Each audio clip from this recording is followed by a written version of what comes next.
Now we're here to talk about 30-man squad. And I want you guys to help me build this team. So it's your choice, your decisions. Whoever has the most comments for that particular fullback, we will put them into the team. But just consider this. All of the players I'm about to announce, it's going to be probably very hard to sign maybe any of them, especially, players like James Tedesco. He's obviously the captain of the Roosters. He's obviously Wolves re-signed. I doubt that he will come to Perth, but we'll put him up there because he is a chance. So like they all are. Players that I reckon that will really be the guys that are coming over are guys looking for an opportunity. Guys who are sitting behind other players that can't get a start. People who actually want to play first grade regularly. So that's the way I would look at it if I were you and you were deciding your team. So take that into account. So obviously the first player I'm going to say is James Tedesco. Obviously, captain for New South Wales for many years. I think he won a Daily M award. He's won a couple of premierships with the Roosters, golden boy, captain for Australia as well. Man, having someone like James Tedesco at the club, man, I think that would be so great for, someone like a franchise, new startup like Perth Bears, having someone of his caliber being able to come into, potentially to Perth and, even be a captain or something like that. So that's the first player that I would choose as James Tedesco. If I could get him, I would love to have James Tedesco. The second player that I've selected is Ryan Papenhuyzen. He is a gun, he plays for the Melbourne Storm. He's in a very successful system there, Melbourne. If he didn't have, a couple of fullbacks in front of him, one being Dylan Edwards, he might even be playing State of Origin. I think Pappy is kind of like the poster boy type of person. I think he would put bums on seats, I think he's the type of player that would really get people's attention, when it comes to the Bears. He would definitely be someone that I would want to chase. And I've checked out his contract. He's on about $950 a year, and he has a mutual option for 2027. He would have to say yes, and the club would have to say yes for him to extend. What would you pay Ryan Papenhuyzen? Yes, he's had injuries in the past. He's been a bit injury prone, but in these foundation stages, I think it's very important that you bring someone that has that it factor. And that's my second pick, is Ryan Papenhuyzen. My third pick that I've chosen is Jayden Campbell. He's definitely a player that's got a lot of talent. He just hasn't been able to cement a spot, and then they put him in the halves, and I think he's going to be that guy that will be looking for an opportunity because, they signed Brimson long term, so they've obviously chosen Brimson over him. He would be someone that I probably would target. He's got a relationship, I'd say. He's got a relationship with Mel from when Mel was at the Titans. He's coming off contract. There's a lot of players from the Titans coming off contract. He would be probably someone who I would go for, but he's a Gold Coast boy. His dad was a foundation club member for the Titans, for the Titans. That might be a hard one to get him away from the Gold Coast. But if he's looking for an opportunity, this might be the opportunity for him. So number 3, Jayden Campbell. Number 4 would be Will Kennedy. He's really gone to new heights, I reckon, in the last 2 seasons.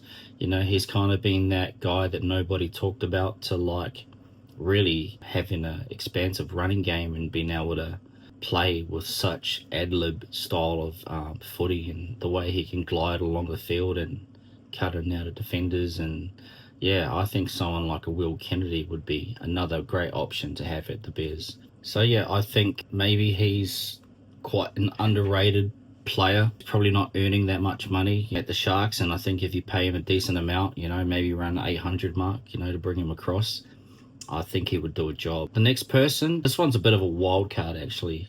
This person doesn't play fullback, but I think if you just said to him, hey, I'm going to give you an opportunity here, you can change positions and you can play fullback, he might want to come over, and that's Herbie Farnworth. I think this guy is just a machine. I think he's built to play fullback, and he's somebody that I would pay overs for, to have Herbie come to the Bears. And you look at it like he's an English boy, Perth does direct flights to London. You know, it's going to be quite easy for him to fly home, or family to come over and see him.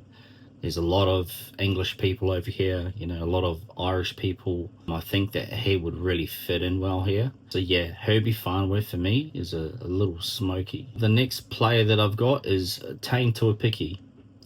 Now, Taine Tuapiki has been stuck behind Chance Nickel-Klokstad at the Warriors. This guy was the best player in the Queensland Cup a couple of years ago before he came to the Warriors. This is another exciting young talent. I think he's about 23 or 4. Taine Tuapiki is a great fullback, and I think somebody like him, you know, kind of sitting in reserve grade, you know, even though the Warriors are doing really well, you know, they just won 11 in a row, sitting pretty at the top of the table.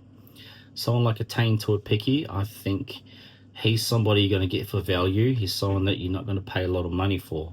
He's someone you just say to him, hey, you come to Perth and you're our fullback. If you're fit, you're our fullback. So he's someone that really excites me, Taine. The next one I've got is Selwyn Cobbo. So Selwyn Cobbo, as you know, the news just announced that he's just signed with the Dolphins for a 1-year deal. Talented kid, very talented, but he's got issues with being homesick away from his family. He's had games off because of family reasons and stuff. Realistically, I don't see Selwyn coming. Yeah, I don't think Selwyn would move away from Queensland. He's a country boy. He'd miss his family. Yeah, we'll see, but he would be a great signing, especially for like a fullback. The next person I've got is Jye Gray. So we've all seen what Jye Gray is like. Was playing fullback for the Rabbitohs when Latrell was out injured. He was leading the Daily M's. This kid has got it. You know, he's young, he's 23, 24, looking for an opportunity.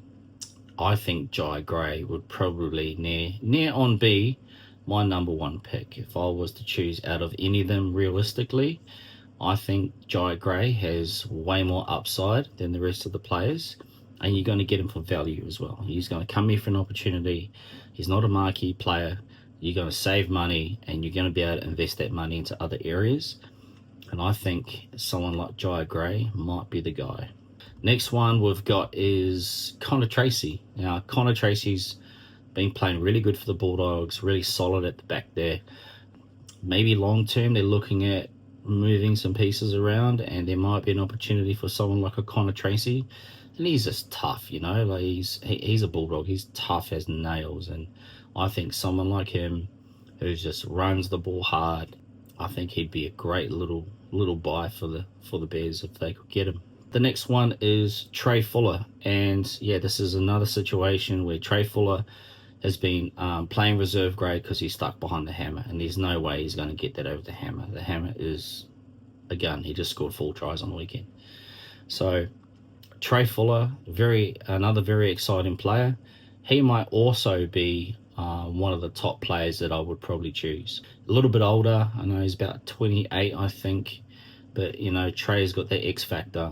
Yeah, your most realistic option to have at a fullback for the Bears. And you get him for a good price.